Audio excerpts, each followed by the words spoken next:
الشيطان الرجيم بسم الله الرحمن الرحيم الحمد لله رب العالمين والصلاة والسلام على أشرف الأنبياء وسيد المرسلين وحبيب إله العالمين القاسم محمد اللهم صل على محمد وعلى أهل بيته الطيبين الطاهرين المعصومين المنتجبين المنتخبين المسلمين الغرر الميامين سيما بقية الله في الأرضين وحجته للخلائق أجمعين سيدنا وإمام زماننا وصاحب نعمتنا ونبينا لنا مهدي هذه الأمة ورؤوس أهل الجنة الحجة بن الحسن العسكري فداه الله العالمين صلوات.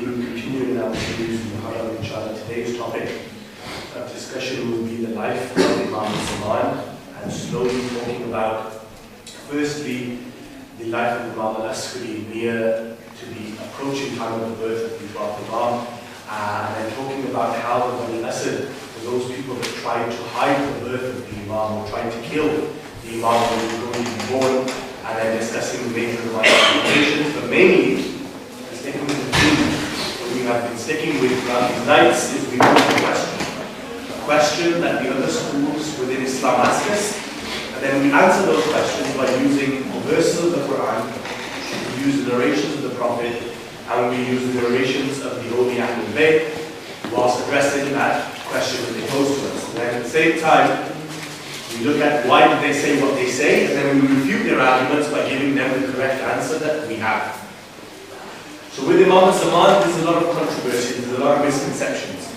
But mainly, let me start off by saying that the only difference between the Shia of the Ahlul Bayt and the other schools of thought within Islam concerning the Mehdi is just one fundamental difference. Everything else is the same. The fundamental difference is they believe that he hasn't been born yet. And we believe that he has been born and that he's in occultation. That's the only difference between us and other schools of thought.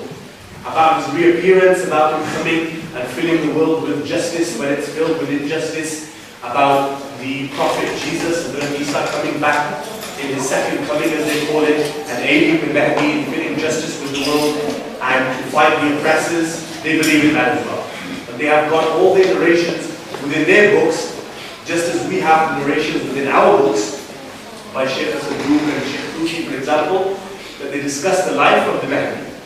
So to start off, what proof is there that there is an Imam present today? A question that we get asked. What proof is there that there is an Imam present today? We'll start off by looking at a few verses of the Quran and we'll look at a few narrations from the Prophet. The Quran has said that every nation, every nation will have a guide. So that means whether it's between the time of Prophet Jesus leaving and our Prophet coming, there has to be a guide for every nation. Whether it's Adam leaving and his son succeeding, there has to be a guide for every nation. It doesn't matter that Allah subhanahu wa ta'ala has sent 124,000 prophets, but between each prophet, there has always been a guide, there has always been a successor of the previous prophet, and there has always been an Imam to guide mankind. Because Allah has said in the Quran that the heavens and earth would collapse if there wasn't an Imam present. And mainly we take a verse in the Quran that says, every nation will have a guide. Therefore, we also have a guide. Now the Quran has also said that on the day of judgment, every nation will be raised with the Imam of their time. This verse also says that there has to be an Imam or a guide or a hujjat of Allah subhanahu wa ta'ala upon the earth.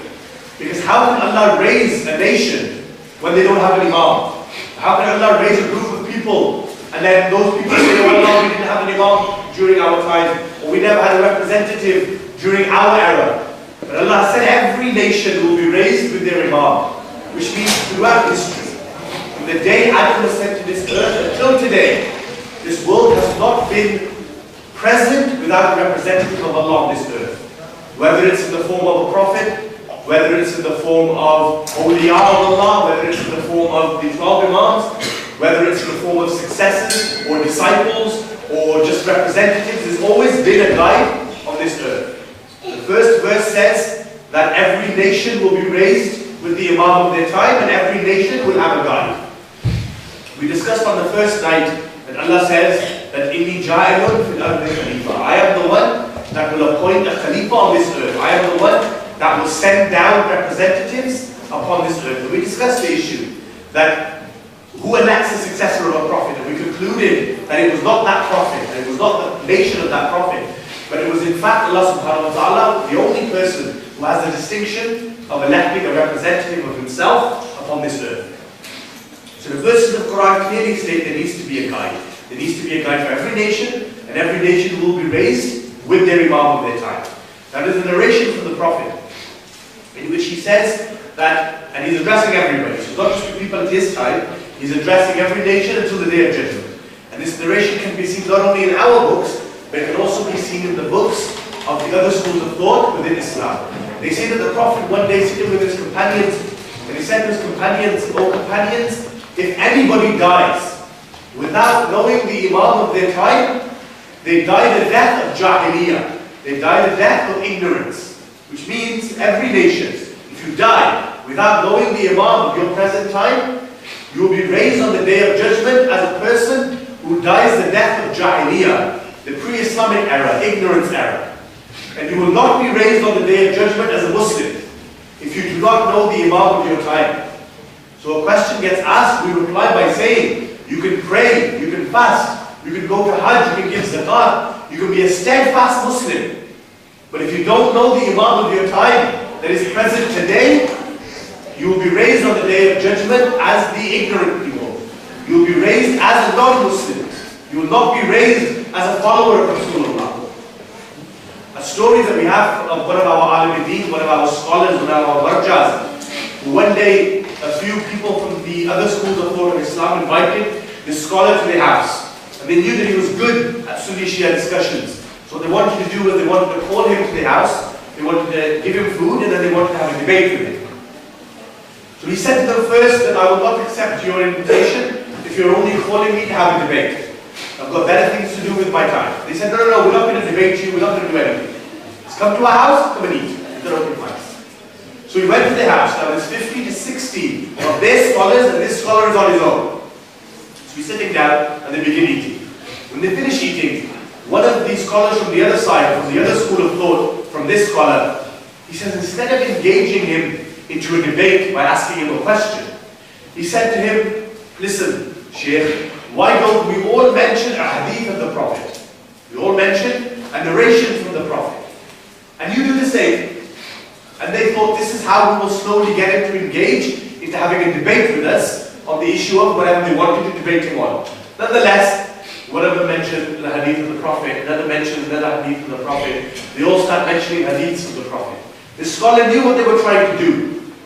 So he said to them, okay, I've got a hadith of the Prophet as well. So he looked at the 50 or 60 scholars that were present. He looked at all of them in their eyes and he said, have you all heard the hadith of the Prophet? In which he says, if anybody dies without knowing the Imam of their time, they die the death of Jahiliyyah, of ignorance. Do you accept this? They all said, yes, we do. All of them said, yes, we accept this. We all accept that the Prophet said this. It's within our books such as Bukhari, Muslim, the Muslim of Imam Ahmad ibn Hanbal. It's in all of these books, therefore we accept it.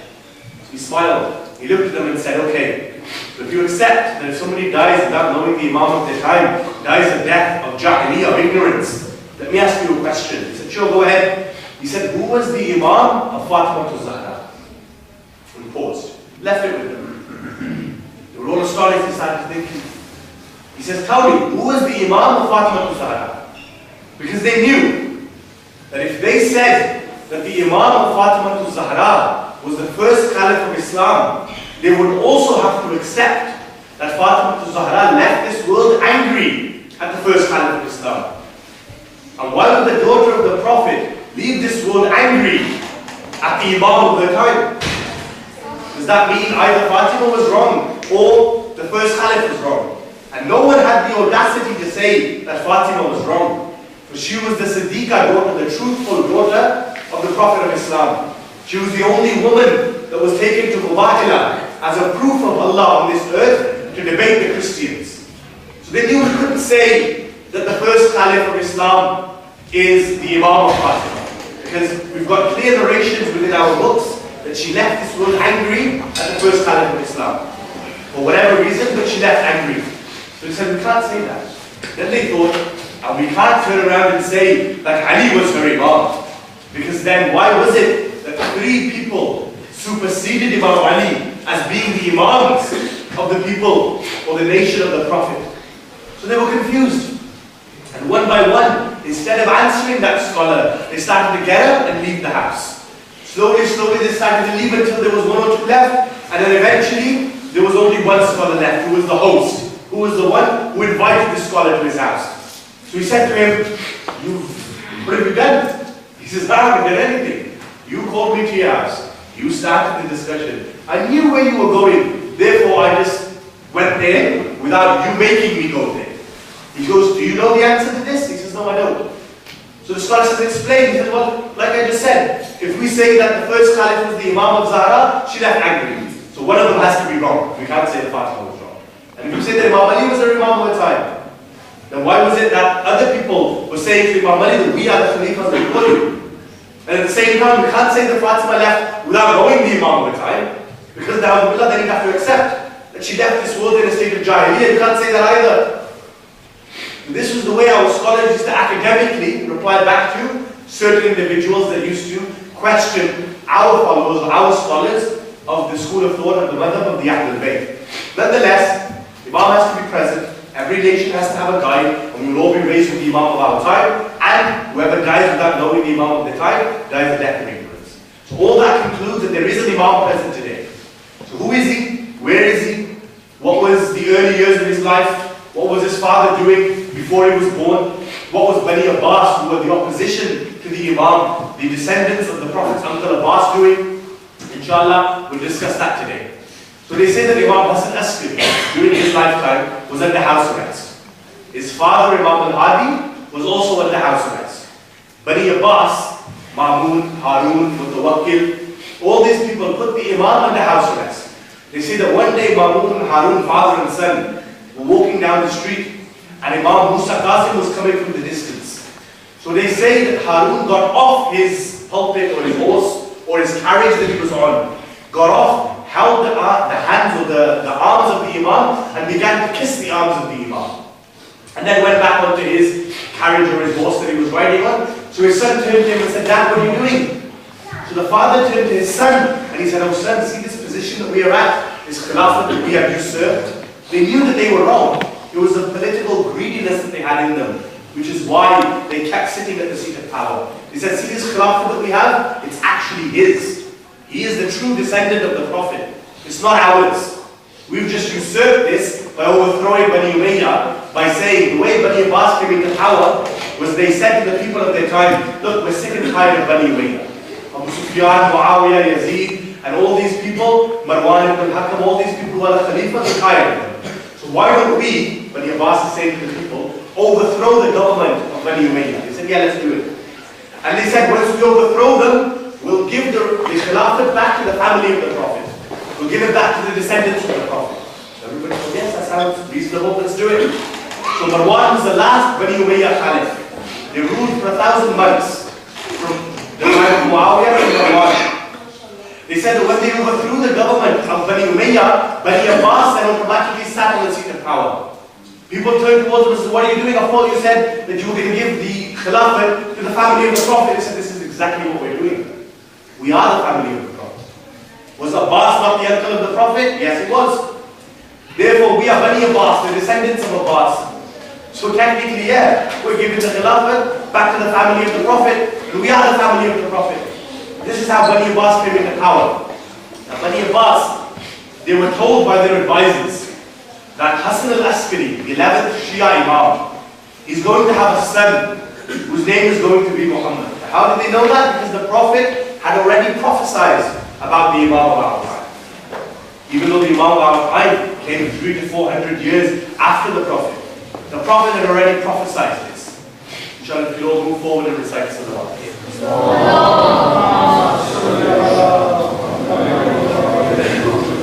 Because there's a narration, not only in our books, but in the books of the other Muslims as well, where the Prophet has said, after me, there will be 12 Imams, there will be 12 successors, there will be 12 Khalifas.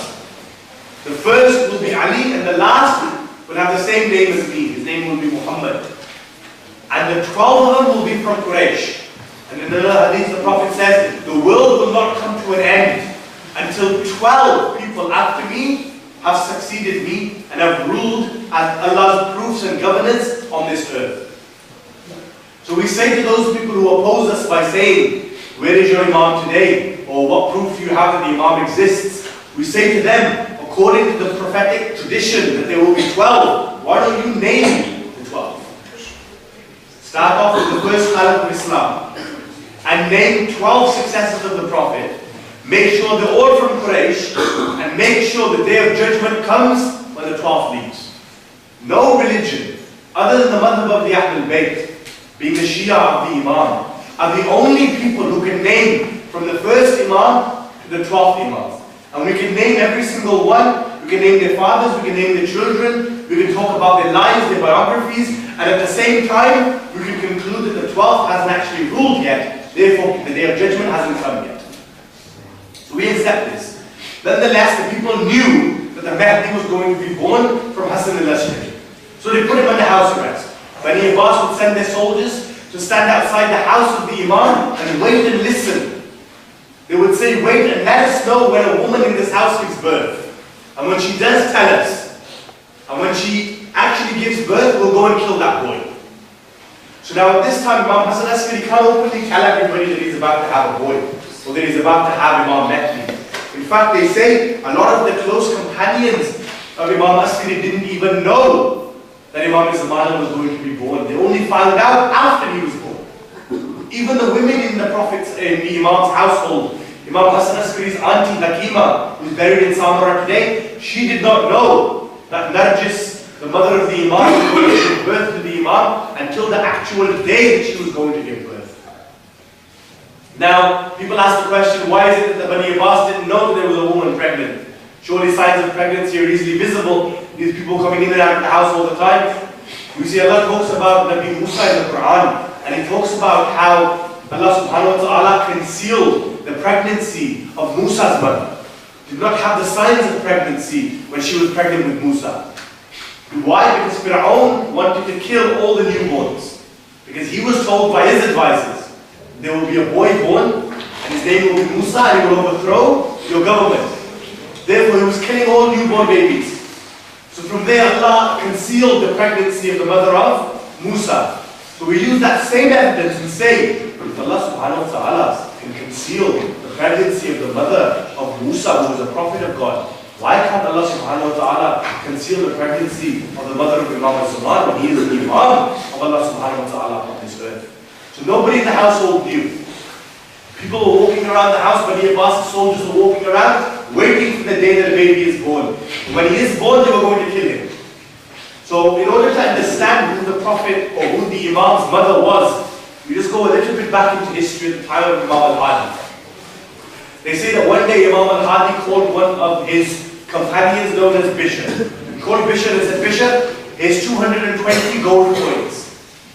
And here's a letter that I have written. I want you to take these gold coins, I want you to take this letter, and I want you to go to the river Euphrates or Nahr Furat that goes through Baghdad. I want you to go and wait there.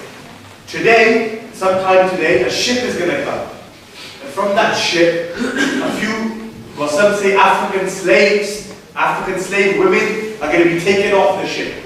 From all of them, one of them is going to have a veil in front of her eyes. They're going to try and remove the veil, but she's going to say, don't remove the veil. Don't remove my sanctity. People are going to bid for her. Some are going to go as high as paying 300 gold coins for her. She won't go with anybody. What I want you to do is I want you to go and I want you to give her this letter.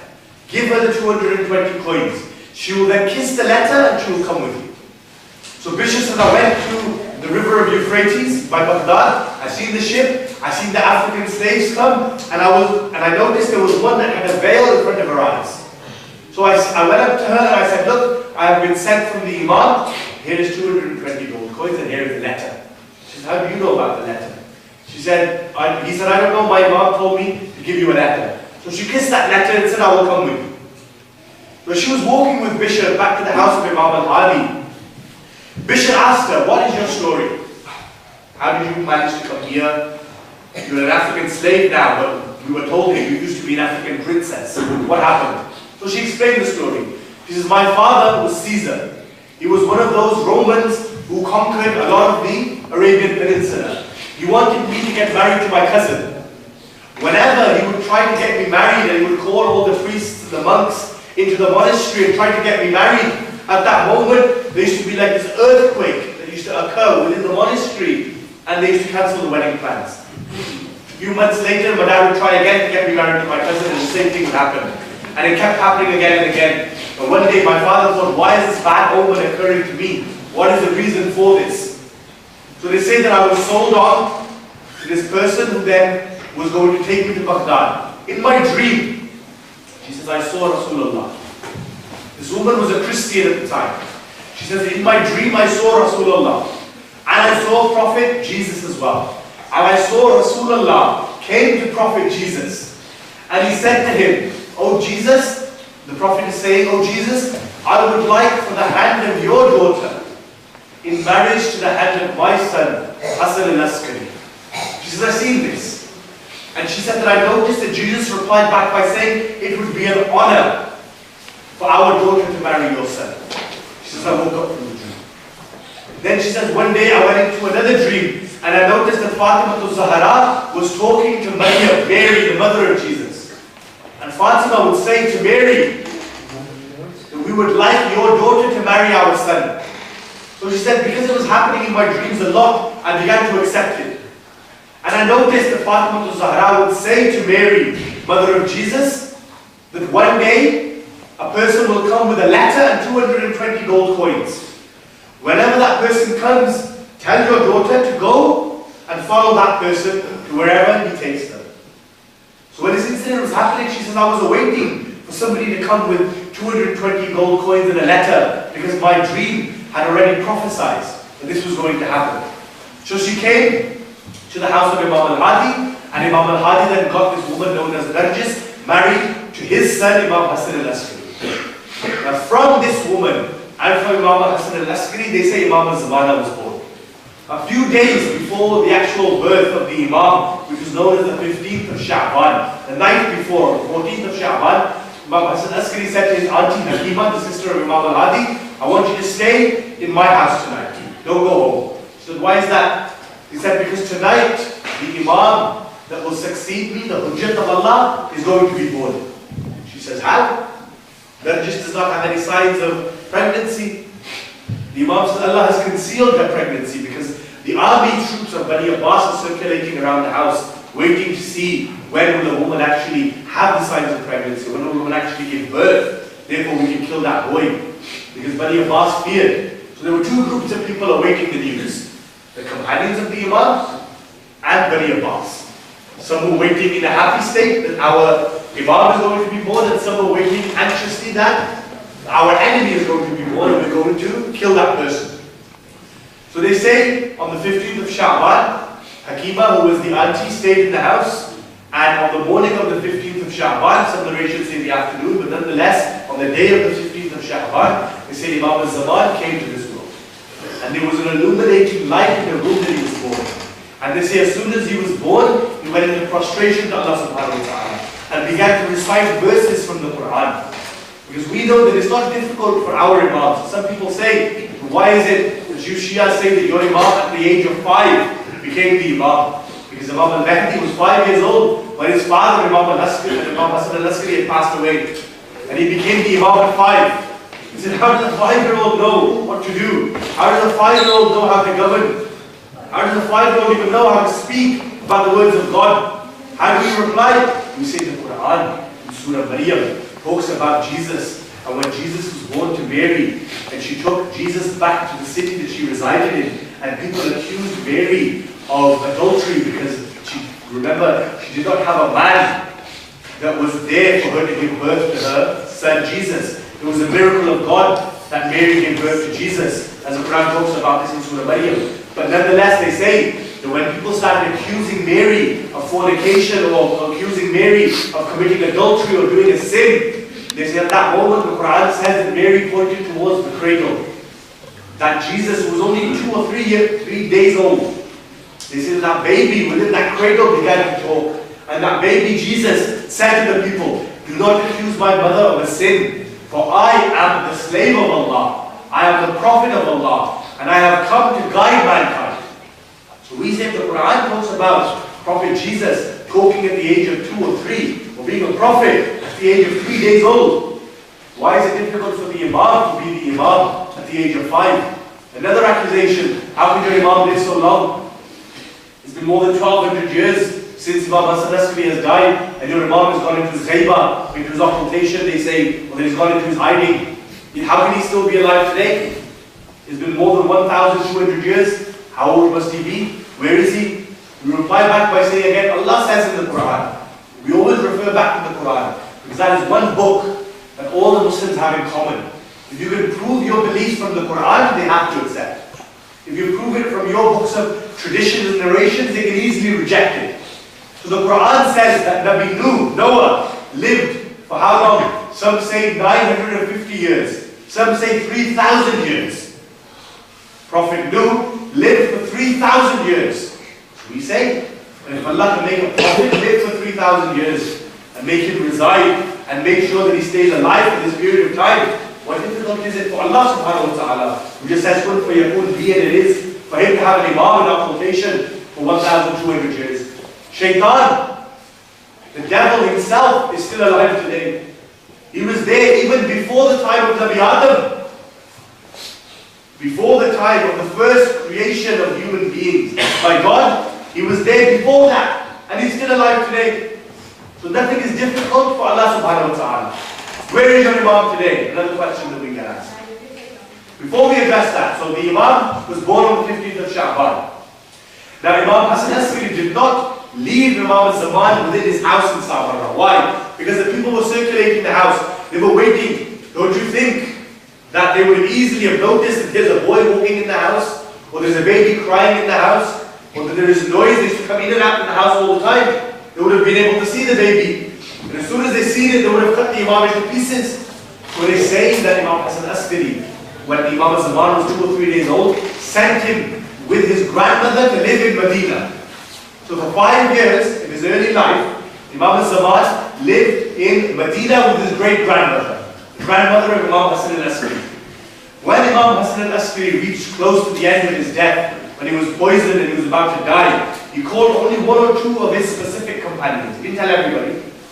He didn't even tell everybody that the Imam was even born. Remember, people try to kill him. He has to conceal his birth. Only a chosen few were granted access that this Imam has actually been born. Nonetheless, they say that he had 15 days left to live. So we called one of his companions and he said to his companions, I've got 15 days left to live. After these 15 days, if you want to think about who will succeed me, who will be that person, remember, his companions haven't seen Imam al-Zaman. A few days after his birth, he was taken to Medina to live with his great-grandmother. They don't know where he is, they don't know how he looks, they don't know, if he even exists yet, or is yet to be born. This is one of the reasons why the Ahlul Sunnah say the Imam Mehdi hasn't even been born yet. They say that he hasn't even been born yet, because the Imam concealed his birth, hid his birth. Nonetheless, the Imam said, I've got 15 days left. After these 15 days, when I die, there will be a yellow bag, a yellow container, that a few people will bring to you, as in to that one companion.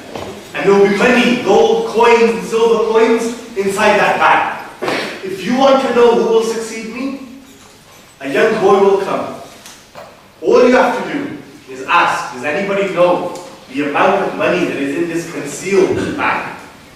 The person that tells you the amount of coins will be my son Mehdi, and he is my successor. 15 days later, Imam Hassan al-Askari passed away.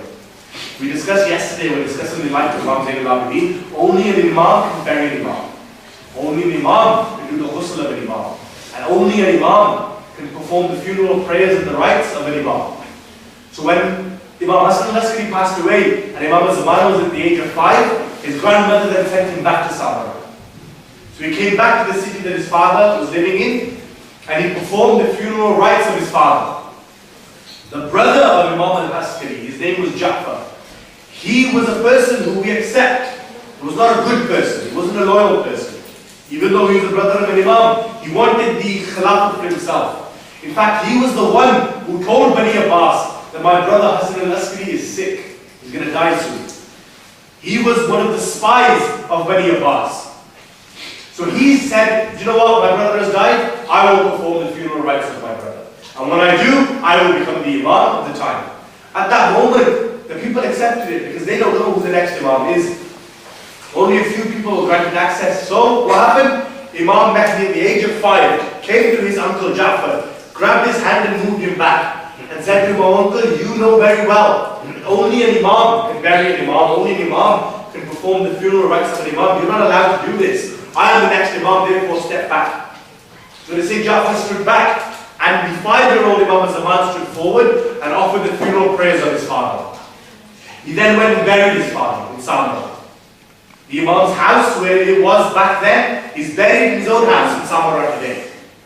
He didn't got taken to a graveyard or anything. He was buried in his own house, where his father Imam al-Hadi was buried as well, where his auntie Hakima was buried, and where the mother of Imam Zaman is also buried. 4 graves are within the vicinity of Samara. Nonetheless, what happened? The Imam, after performing the funeral rites of his dad, went down to a cellar. Because we get a lot of people say to us, "Oh, the Shias believe their Imam's in a cave, or he's hiding in a cave." Where did they get this from? The basement of the house that the Imam used to live in, he went down into that basement and into a room that was concealed. He went into that room and closed the door. They say that when Bani Abbas was told that the Mehdi is here, he's 5 years old, he just read the funeral prayers of his dad, he's gone down into the basement, and he's in the basement right now, in the cellar downstairs, let's go and kill him. They all went down into the basement, and when they opened the door, there was nobody in the room. The room was empty. This is when Imam Zaman went into his minor occultation. Ghaibatan Sughra. The shorter, the minor, the smaller occultation. Imam had 2 occultations. One was the short one was the long one. The short one happened, and then he came back again once, in his mid-20s. Then he went back into occultation, and he's still in occultation today. So when they said, "Where is the boy?" I thought he said he was down here. He said, "We see him go down." And for those who go to Samara to do ziyarat, you'll notice that there will be stairs that lead down to a basement. When you go down, you'll see a room that will have a very cage in front of the door of the room. You can look inside. That was the room that the Imam went into when he went into his occultation. Now during his minor occultation, the Imam used to come and talk to certain individuals, talk to people, help them. Where a scholar used to be stuck on an Islamic question or a jurisprudential issue, the Imam used to come in his physical form and he used to help them. He used to guide them. A very famous story is that say that one of the scholars was asked by the family members of a woman who had just died. He said, "This woman is pregnant. She had a baby in her stomach and she died. Now, what is the Islamic ruling? What do we do? Do we bury the woman with the baby? Because the woman's dead. We don't know if the baby is alive or not. Or do we take the baby out and then bury the woman? Because the baby might be alive. So what do we do?" The scholar said, "In my opinion, I think you should bury the woman with the baby, because if the woman's dead, chances are the baby is dead as well." So when they went to bury the woman and the scholar went back home, they say that a person approached the graveyard and said to the people that were burying the woman, they said that scholar who you asked the question to has just told me to tell you to take the baby out and then bury the woman. So they took the baby out and they would notice that the baby was still alive and they buried the woman. A few years later, that baby, when they had grown up, came to the house of that scholar and said, "I am alive today because of you." The scholar said, "I don't understand what you mean." They said, "You was the person who was asked the question, what do we do? Because my mother had died and I was still in my mother's stomach. And you gave the ruling for them to take me out of the stomach and then bury my mother." The scholar said, "No, I didn't even say that. I never said that." So the scholar thought, "I'm actually quite lucky that they took the baby out. Otherwise, if they had stuck to what I originally had said, I might have been the reason why this baby was killed.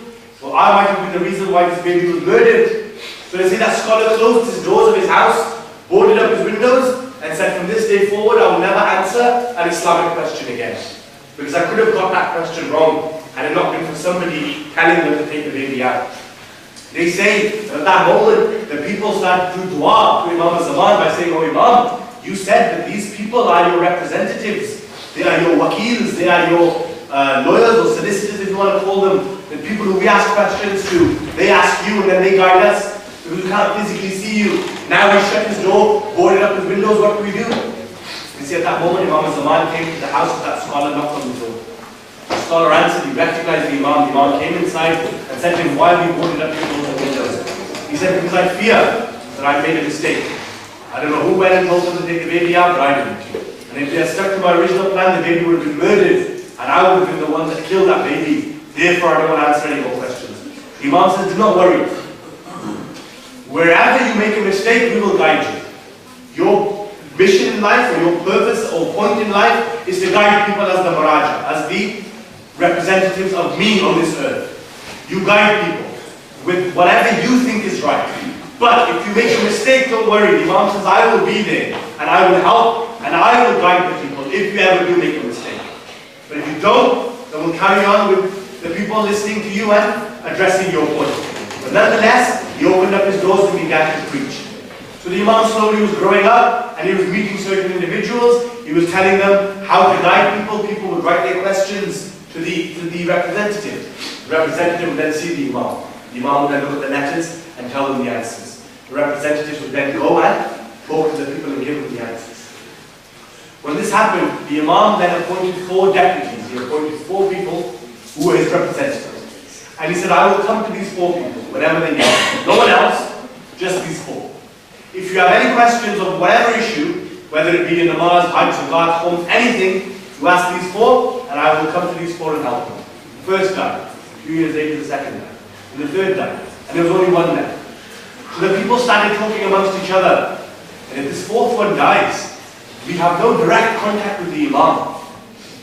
And remember, the Imam is waiting, as some narrations say, for an army, for 313 people who are so loyal that the Imam will use these 313 as his generals when he comes to wage the war against the disbelievers. So he said, if that's all he wants is 313 people, let's get 313 people together. And let's go to the 4th representative of the Imam. And let's tell him to tell the Imam, we are ready to fight for you. So 313 of them got together, and they came to the last, the 4th representative of Imam al-Zaman. And they said to him, we want you to go to the Imam and say to him, we are ready to fight. You want 313? We are 313. Let's go to him. So the representative said, okay, fine, I'll speak to the Imam. The representative spoke to the Imam. The Imam said, tomorrow, tell these 313 to meet me at this specific location. The morning came, and those 313 people, with that one representative that was left, the 4th scholar, stood in that location.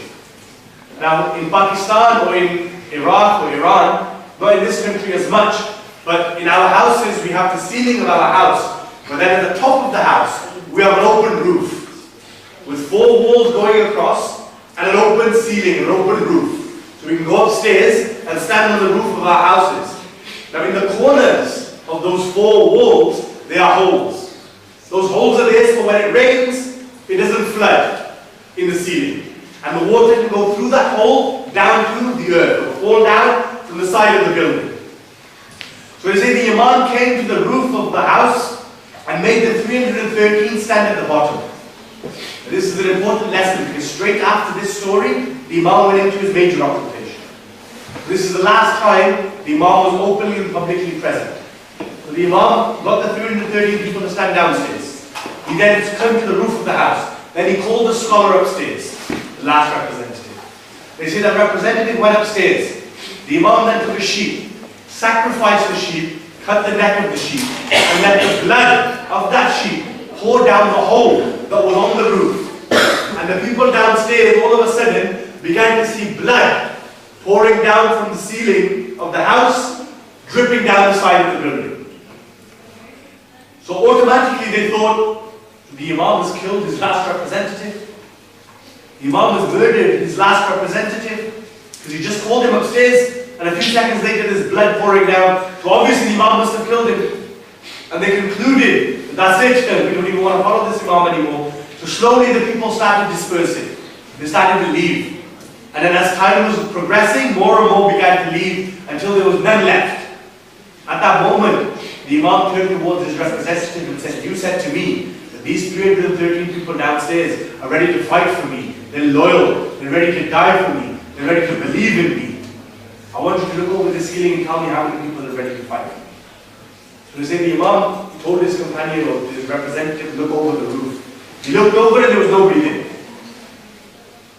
So the Imam said to him, I don't want people like this, blind followers. This is not who I am waiting for. I am waiting for those people. For example, a narration from Imam Sadiq one day that a person came to Imam Sadiq and said, I am your Shia, I am your follower, I am your believer, I love you and I am ready to fight for you, and I will do anything for you. The Imam looked at him and said, you'll do anything for me? He said, yes, I'll do anything for you.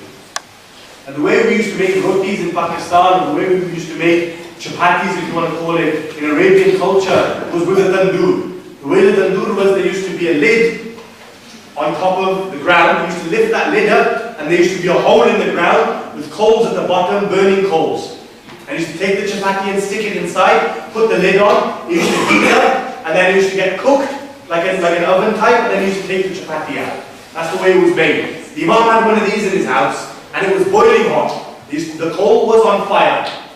So the Imam turned towards this person and said, are you really my Shia? Are you really my follower? You'll believe me in any situation? He said, I'll do anything you say. He says, fine, lift that lid up and go jump inside that tandoor. Straight away, he said, what? No. The Imam says, why not? He says, I want to, my life could be in danger. The Imam says, I thought you said you believe in me. An Imam will never harm his followers. I'm telling you, go jump in there. He says, no, I don't want to. He says, shall I show you what a true Shia is? He says, yes, go on. He called one of his companions in his house. The companion came, yes, Imam. What do you want? He called for me. The Imam says, I want you to lift that lid and I want you to jump in that burning coal tandoor. He says, of course. He went, lifted the lid, jumped in head first. The Imam then placed the lid back on top of it and sat back down. This person is sitting next to the Imam and he's beginning to sweat. He's beginning to breathe heavily. The Imam says, what's wrong with you? Why are you reacting in this way? He says, well, what just happened? You made one of your companions jump in burning coal, in fire, you could be dead. The Imam says, if you're not worried about it, go have a look, see what condition he's in. So he lifted up the lid, and the narration says that that person that jumped in was sitting down comfortably. There was no coals, there was no fire. In fact, all the coals had turned into flowers. And that person was just sitting in there, smiling. So that person who had lifted the lid, who claimed to be the Shia of the Imam, turned towards the Imam and said, I don't understand. The Imam said, our followers are those. In fact, Imam Ali has said, our followers are those. And there are some people who will never believe in us, who will never love us, even if we feed them pure honey. And there are some people, even if we cut their bodies into pieces, they will never stop loving us.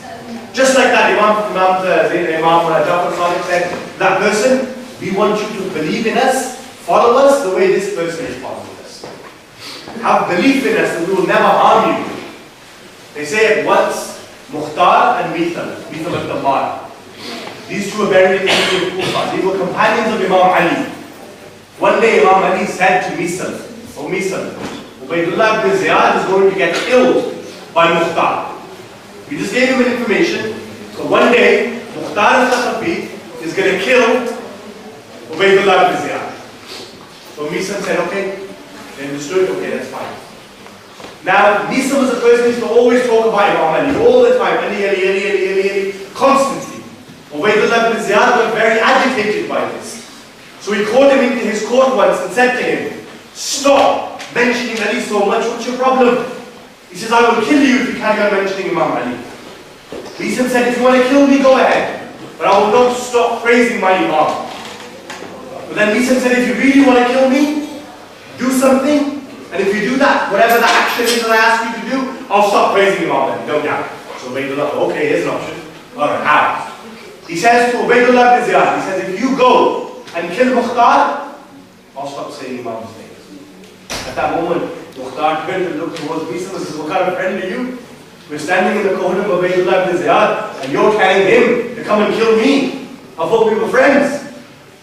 Mithal whispered to him, he said, remember one day Imam Ali said to me, oh Mithal, Mukhtar is the one that can kill Ubaydullah ibn Ziyad. So he said, the heavens and the earth can move from their place. But if Ali ibn Abi Talib utters something, if he says something, no matter what happens, that will happen. It's impossible for it not to happen.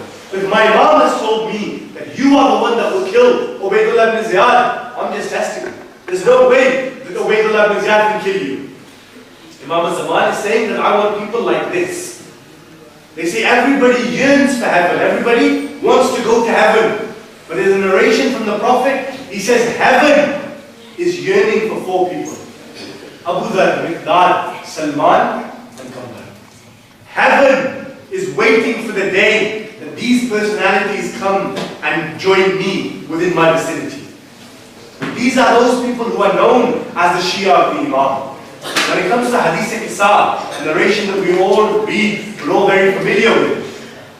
Within the narration, you'll notice that after the 5 personalities got in the cloak, and the Prophet addressed Allah by saying, Allahumma inna ha'ulahi ahlu bayti wa khasati. These are my Ahlul Bayt and they are unique.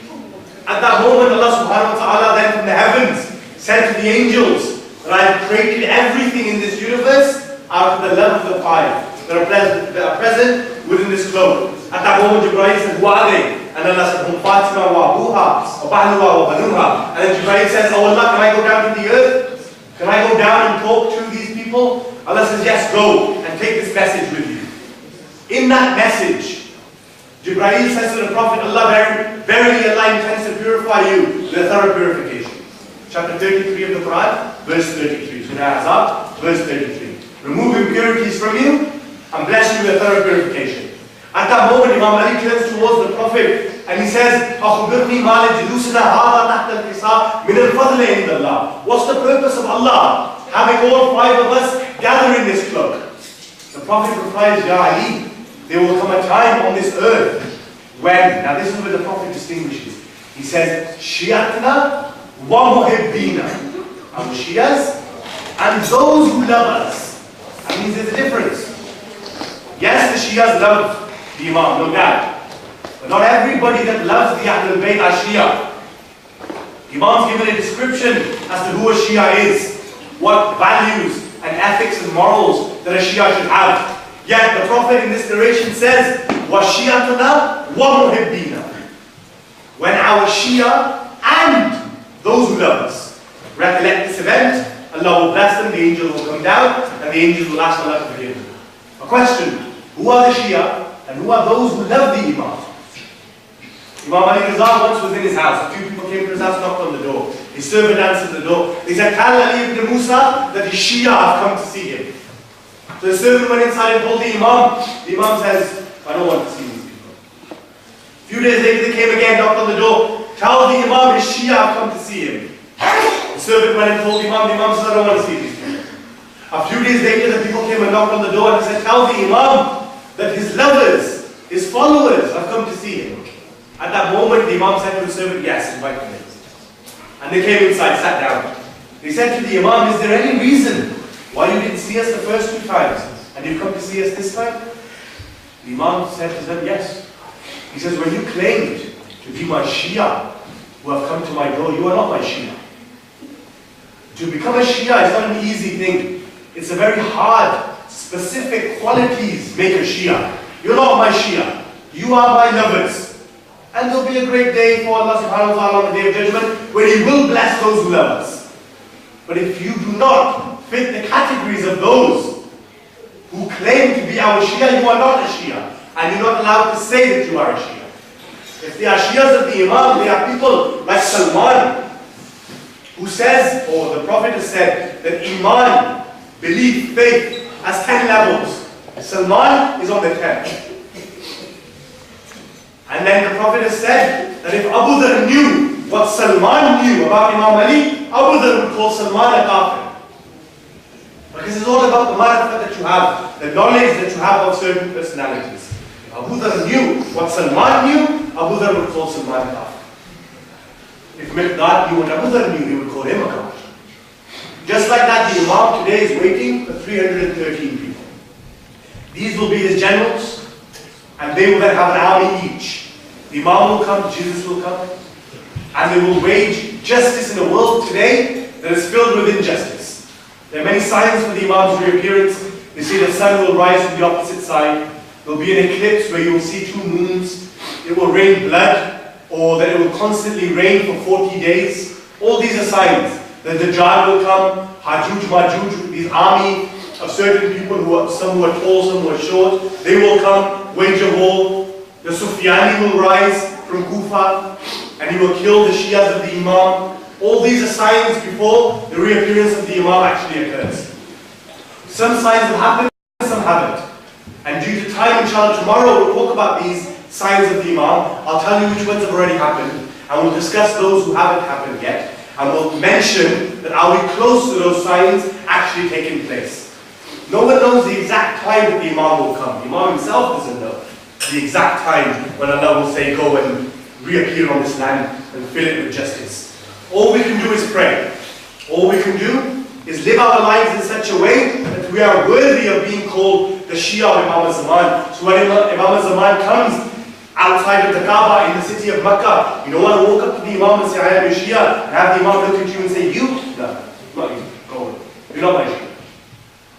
You want the Imam to actually look at you and say, yes, you over there, come here. You're my Shia, come here. You don't want the Imam to call us as opposed to turn his face away from us. And then from tomorrow we'll discuss infallibility, which is the main topic. But inshallah we'll discuss a few more things that due to time I haven't been able to mention, which is when the Imam actually does reappear, what will he do? How will he overthrow the Sufyani? How will the Imam wage a war? What will the Imam do? How will he avenge the battle of Karbala, for example? How will the Imam come to the Kaaba and touch Rukn Yamani and say, for what reason was my grandfather Imam al-Hussein martyred on the plains of Karbala? How will he actually rule? How long will he rule? He will then kill Shaitan. There's a narration, Imam al-Zaman will kill Shaitan. Then the Imam will rule. But just as all the other Imams, this Imam has to die as well. So the Imam will also be killed. And after his death, there will be a period of Rija'at, which is when the previous Imams come back again. We'll discuss that as well. And then we'll discuss how the Day of Judgment will occur. But today, inshallah, the nights have been specified. Today we'll talk about Qasim, tomorrow Abul Fatul Abbas, the day next, Ali Akbar, after that, Ali Asghar, and then finally, on the 10th day, Imam Hussein, Abu Abdullah Hussein. But today we'd like to briefly talk about Qasim. Now there's a very heartbreaking narration that we have. They say that on the 9th of Muharram, on the night just before Ashura took place, they say that Ali Akbar, Abul Fadl Abbas and Qasim, these three were sitting in a tent talking to each other. And Imam Hussein was standing outside of the tent listening. And Ali Akbar would turn to Abbas, his uncle, and he would say, oh Uncle Abbas, tomorrow, let me go first. You don't go. Let me go first, because you, Abbas, you are the backbone of my father. And if you get killed, my father's back will be broken. And it will be very difficult for him to continue. Therefore, let me go first. He said, that moment, Abul Fadl Abbas turned towards Ali ibn Akbar and said, no, Akbar, you are the eyes of your father. Nuraini, you are the light of your father's eyes. If your father was to see you die, he will go blind, he won't be able to see. His light will finish in his eyes. Therefore, let me go first. You stay here. Imam Hussein is listening from outside the tent. They say at that moment, Qasim, who was the orphan of Imam Hassan, he turned towards Abul Fadl Abbas and Ali ibn Akbar and he said, oh Uncle Abbas, if by you going, Imam Hussein's back is broken. Or oh my cousin Ali Akbar, if by you going, Imam Hussein's eyes will finish, then why don't I go first? Because who am I? I am nothing but an orphan of Hassan. So why don't you just let me go first? Because I don't think my death will affect Abu Abdullah that much. You see, at that moment, Imam Hussein removed the door, the entrance to the tent, ran inside, picked Qasim up, a 13-year-old boy, picked him up, kissed him, embraced him, put his chest on his chest, and said to him, Qasim, don't ever say that you are an orphan. Don't ever say that your death will not affect me. Qasim, you may be the son of my brother, but you're also my son. From this day forward, never say that you are an orphan.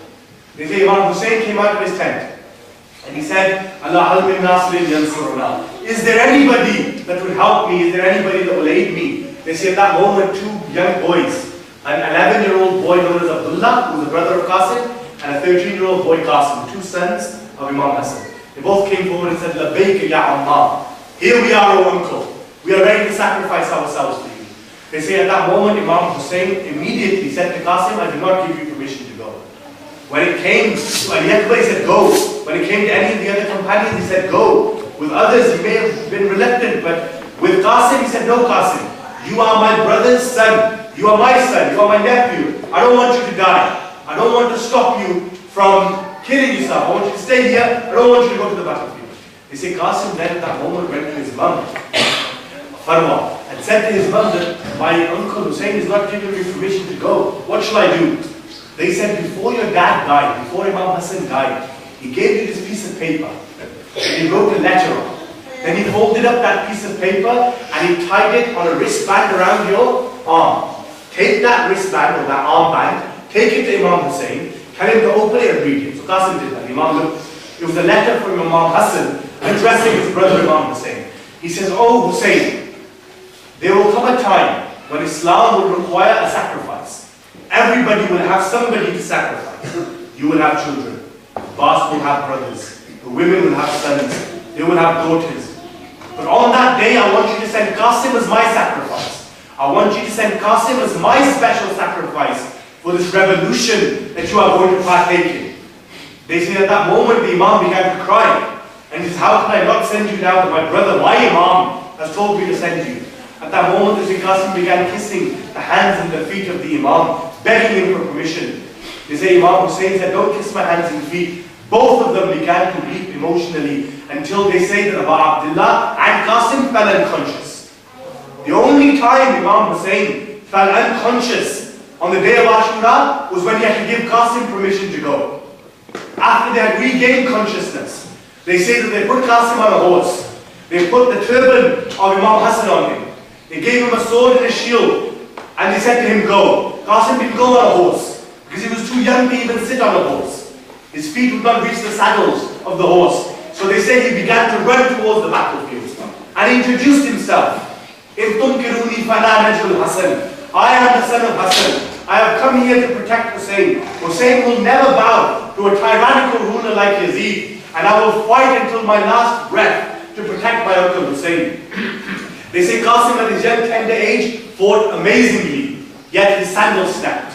Sandal that he was wearing, it snapped. As he bent down to fix his sandal, they say Umar ibn Sa'ad al-Asadi came and struck him on his head with a sword. They say at that moment Qasim fell to the ground. Qasim's body, they say, is the only body that was trampled upon so much by the enemy's horses that the Imam could not even recognize the body of Qasim. Why? Because when Qasim fell and he said, "Assalamu alayka ya Amma, Assalamu alayka ya Abu Abdullah al-Hussein, peace be upon you, O my uncle, accept my final salams, O my uncle." They say at that moment, Ali Akbar ran towards the battlefield. Abu Fadl Abbas ran towards the battlefield. Imam Hussein ran towards the battlefield. Muhammad ran towards the battlefield to such an extent because they all loved him very much. Qasim was the orphan of Hassan. He was the only person that reminded them of Imam Hassan. So when all these personalities began running, they say at that moment the enemy thought that Imam Hussein is about to do a collective attack. Maybe he's brought Abbas and all these people to attack us together, to do a collective attack on us. So they say the horses began running from the right to the left. And the horses from the left began running to the right. And they began to panic. In that panic state, they say that the body of Qasim was trampled upon by the horses. To such an extent that Qasim's body began to look like the hooves, shape of the hooves of the horses. There was no body there. They were just pieces of flesh, blood, and bone and muscle just scattered across the land of Karbala. They say Imam Hussein took off his turban, placed it on the ground, put the pieces of Qasim in that turban, tied the turban up, took it back towards the tents. Farwa, the mother of Qasim, came out and said, "Oh Hussein, has my son done you proud? Has my son sacrificed himself for you as his father wished?" They say that at that moment the Imam said, "Yes, he did." Farwa says, "Where is he? I want to look at his body, I want to cry over the body and lament over the body of my son." The Imam said, "This is something that you won't be able to bear." She says, "No, show me the body of my son." You see, at that moment the Imam took that turban, placed it on the ground, opened the turban, and there were just pieces of bones and flesh. Farwa said, "What is this? Where's Qasim?" The Imam began to cry, Abbas began to cry, they began to weep emotionally. They pointed towards the pieces that were in the turban, and they would say to Farwa, "Hada Qasim. This is your son Qasim. Now you can lament for him as much as you want." Inna lillahi wa inna ilayhi raji'un. Wa siya'lamu alladhina zalamu ayyuhum